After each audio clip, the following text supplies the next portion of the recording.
हो बाबा रविदास जी के हो बाबा रविदास जी के निकाले तुरंत हवा बाबा रविदास जी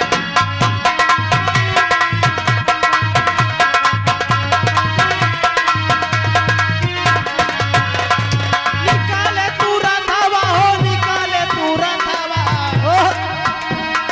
निकाले तुरंत हवा हो निकाले तुरंत हवा बाबा जी को रविदास जी के निकाले तुरंत हवा बाबा रविदास अरे बाबा जी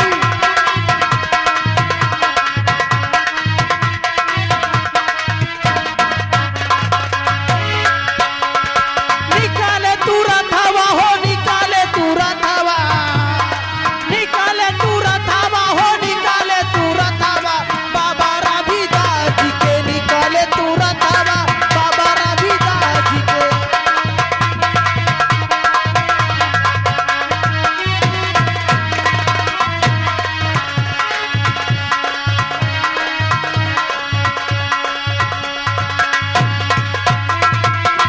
हेलो हेलो हेलो ये आ गए और छा गए। ए मैडम जी कौन आ गए? आज ये मौसम मना है हमारे चाहने वाले। तुम्हें चाहे वाले नहीं ना मूंगफली वाले। क्यों? ये मुन्ना ट्रेडर्स आ गए। ये 10 रुपये का स्पेशल इनाम दे रहे मगर गाना मांग रहे। गाना बड़ा सुपर हिट है। कौन? वही गुड़ही जलेबिया पिकाई पिया मिलवा में लगाओ कहना क्या है। वो पंचशील जे भी निकले के चले धनवा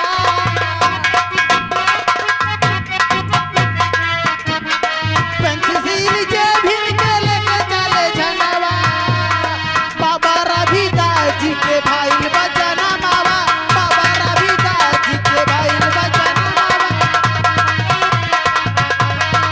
हेलो हेलो ए मैडम जी क्या बात है? अरे हम बाबा जी का तो भाई नहीं कहेंगे गुरु महाराज हैं। देखिए प्यारी प्यारी जनता है वो भी थोड़ा मांग रही कह रही यार हमारा भी गाना सुनाओ। अच्छा लगा दियो 50 ग्राम कहना क्या है? अरे हो जाएगी गाने के बाद। हाँ कहना क्या है। साजेला ऐसन जैसन निकलेला बाबा के झांकी साजेला ऐसन जैसन निकलेला बाबा के झांकी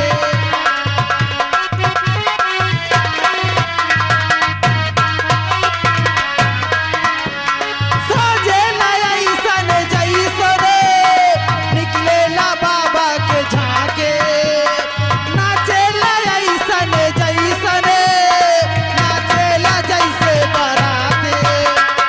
हेलो हेलो हेलो ए मैडम जी ये आ गए छा गए। छाया हुआ नाम हमारे शुभम चौरसिया नाम नहीं ब्रांड है।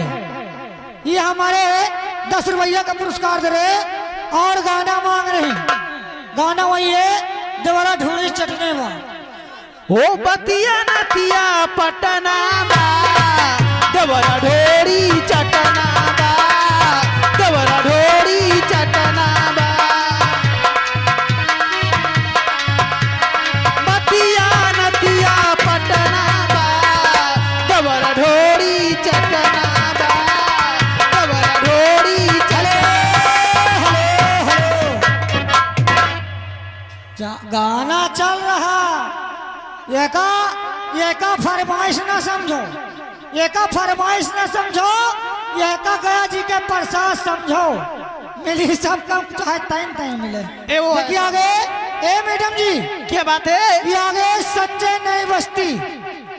संजय नई बस्ती ये 10 रुपया बैंड मास्टर साहब बैंड बाजा वाले ये नई बस्ती के रहने वाले हैं। जिन भाई को शादी विवाह मुंडन में शुभ अवसर में अगर बैंड की जरूरत है तो हमारे संजय भैया से नई बस्ती जाकर संपर्क करें। उचित रेट का आपको बाजा मिलेगा।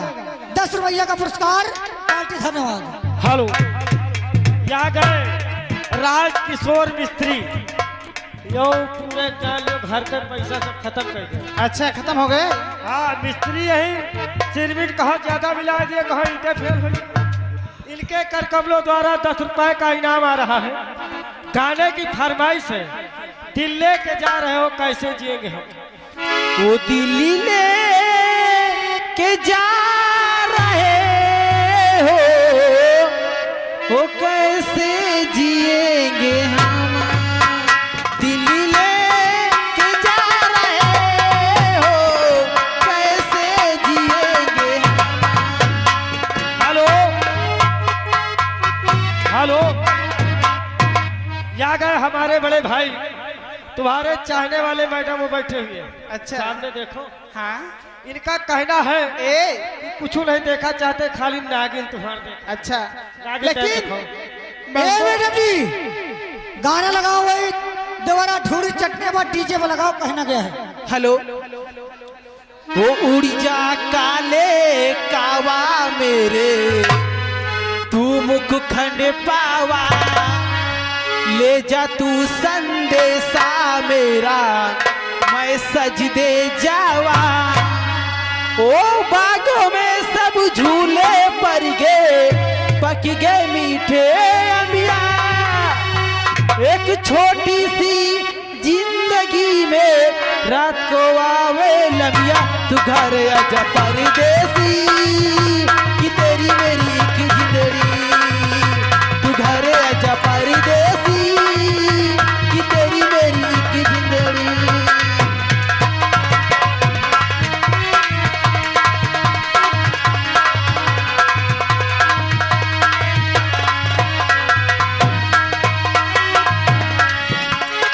कितनी दर्द भरी है तेरी मेरी प्रेम कहानी, और अब्बा मेरी प्रेम कहानी।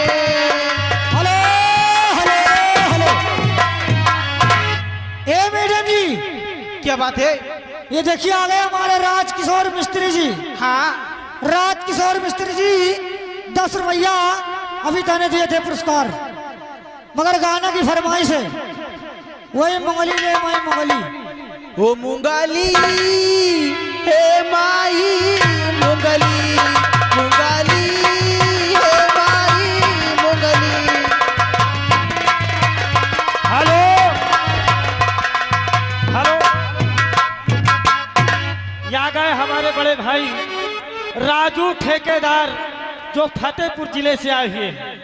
मैडम जी, राजू ठेकेदार जो जिला फतेहपुर से आए हैं, यानी जिला फतेहपुर उत्तर प्रदेश। अच्छा, ये माननीय हमारे शिवम जी का बगिया लिए हैं 23 लाख।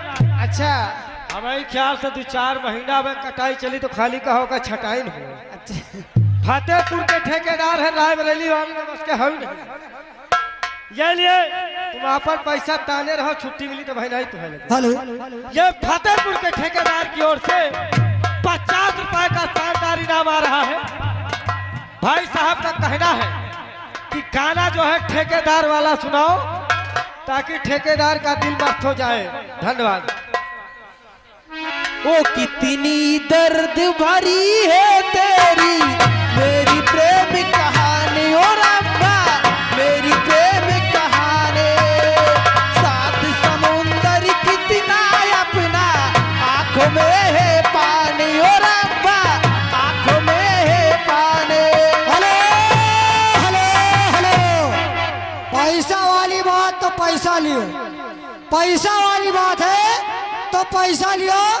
ये आ गए हमारे सनोज भाई जो कि खानपुर के रहने वाले हैं। ये 50 रुपया दे रहे, मगर गाना की फरमाइश मांग रहे। कौन सी? नगीना डांस होना चाहिए। हाँ, अगर ये ऐसे का ऊपर दे तो बहन गाना कटी, और नहीं नगीना डांस होगा। और देखिए ऐसे के साथ साथ आ गए श्यामू इलेक्ट्रिशियन पूरे डेरा।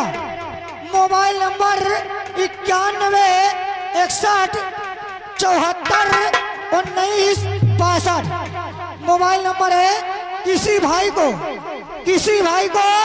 अगर पंखा और कूलर घर में वायरिंग अगर की जाती है, अगर किसी भाई को अगर काम है करवाना वायरिंग का, तो हमारे भैया संपर्क करें हमारे मोबाइल नंबर श्यामू भैया से। ये आपको तो संपर्क करें। धन्यवाद।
सनोज भैया, जो कि हमारे सनोज भैया खानपुर गदागंज, ये उनकी तरफ से अभी 50 रुपया का पुरस्कार आया था पार्टी की ओर से। ये डांस पूरा होना चाहिए।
देखिए आगे उमेश भैया पेंटर साहब, जो कि हमारे मंसूरपुर के रहने वाले हैं। उमेश पेंटर, ये 20 रुपया का स्पेशल इनाम रहे करे। अगर जिन भाई को अगर घर में पेंट करवाना है तो हमारे उमेश भैया संपर्क करें। हमारे मंसूरपुर जोकर कायदे संपर्क हो गए, उसके बाद उचित रेट पर आप घर पेंट होगा।